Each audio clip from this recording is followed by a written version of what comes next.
What up, Fight World? It's your boy Ego, and I'm back with some more boxing. So, skilled Cuban fighter Erislandy Lara, his manager Luis de Cubas Jr. had some things to say, and he says that him and his fighter will be closely, attentively watching the upcoming fights. Anything that Triple G does next, Cotto Canelo, and also Jacobs versus Quillin. And if you guys notice, those are all middleweight fights. The reason they are studying and watching is because they're viewing these guys as potential fights, meaning they might have Erislandy Lara move from 154 to 160. They also said they want Triple G at 160. So I want to give my thoughts, the Ego thoughts on this. I think it's excellent news. I think 54 is pretty stacked. You got some good players. There's a few. Lara's already tested. I thought he beat Paul Williams, who is a legend. Canelo, I thought he beat him. So arguably he should have no losses unless you want to call Carlos Molina a loss, but it was ruled a draw. But they gave Canelo the win. It was a good fight, competitive fight. I just thought Lara, his early work edged it, and Canelo came on kind of late and did good to the body and stuff like that. So for me, there's a couple fights at 54 that I would love to see Lara in. Canelo rematch being one of them. A guy like Julian Williams, if he gets a couple more fights, fight with one of the Charlo brothers, but they're stable mates. They both have the same Ronnie Shields trainer, I believe, so I don't think that would happen. Or a fight with Demetrius Andrade, and that would be a rematch from the amateurs. However, if for whatever reason you can't land those fights, a move to 160 is a hell of a move because you got the guys like Quillin, Jacobs winner. That's a meaningful fight happening in December. You got Golovkin. And see, this is the thing with Golovkin. And as I always say on my channel, check for consistency. Some people will say, oh, it's improbable. There's no way that Triple G can fight Erislandy Lara because Lara's with Al Heyman, right?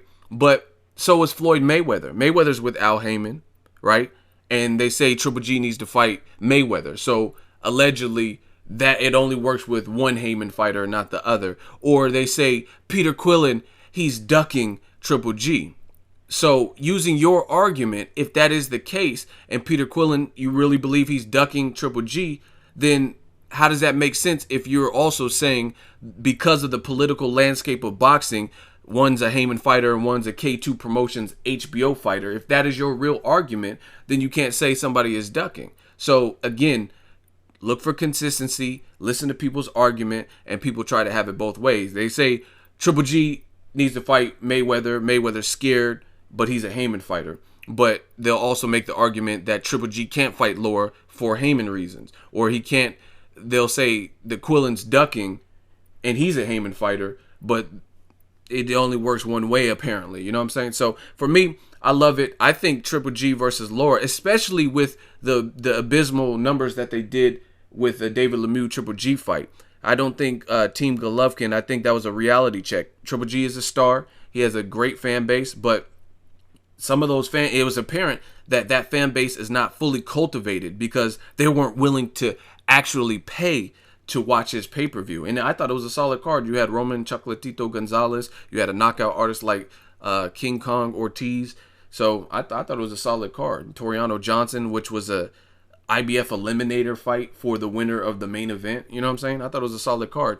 So obviously a little bit premature to say that Golovkin is a pay-per-view attraction or star because in the last few years he's done, out of all the pay-per-view boxing events in the States, he's done the lowest, 97 to 150,000. So, I mean, that also eliminates Lara not being a candidate because you can't really say we could fight Daniel Gill, who's not known in the States, or we could fight Adama, who I hadn't really even seen him fight too much, or Willie Monroe with 6 knockouts.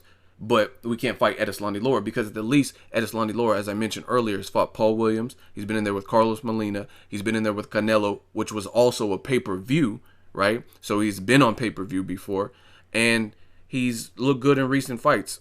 He's fighting Jan Zivic, not really a fight that I think will give him trouble, so I imagine he'll look good in that fight on PBC. He beat Ishe Smith, and convincingly in a dominant fashion. It was like a left hand special, just all left hands. He destroyed Delvin Rodriguez, which was to be expected. I mean, those are soft touch opponents. So him moving up to middleweight for a sturdier challenge, I like that idea. Let me know what you guys think of Lara possibly moving up to 160. I think it's a good move. He's a slick boxer. He's a skilled boxer. If his power and it looks like he has the frame to do it, to move up. You know what I'm saying? And his style, I think, would fit in 160. He's always going to be crafty. He's always going to be a southpaw. He has a killer left hand. So I think he could make some noise at 160. And again, for Golovkin, if Golovkin, this is just my opinion, sounds like Cotto and Canelo are trying to strong arm Golovkin. Like, oh, we're not fighting you unless you come to 155. And Team Golovkin is saying, we don't want it.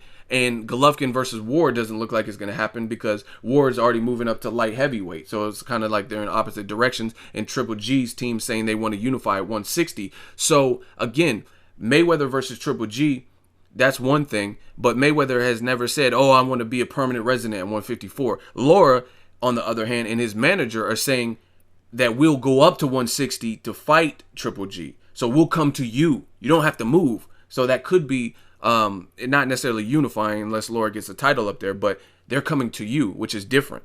You know what I'm saying? So we'll see. I think Lara up there could be a good fit. Like I said, there's only a couple other guys, and they're the top guys that I would even want to see Lara fight at 54. If not, move up to 160. Drop it in the comment section. Let me know what you think. As always, hate, comment, and subscribe. Till next video is Ego signing off.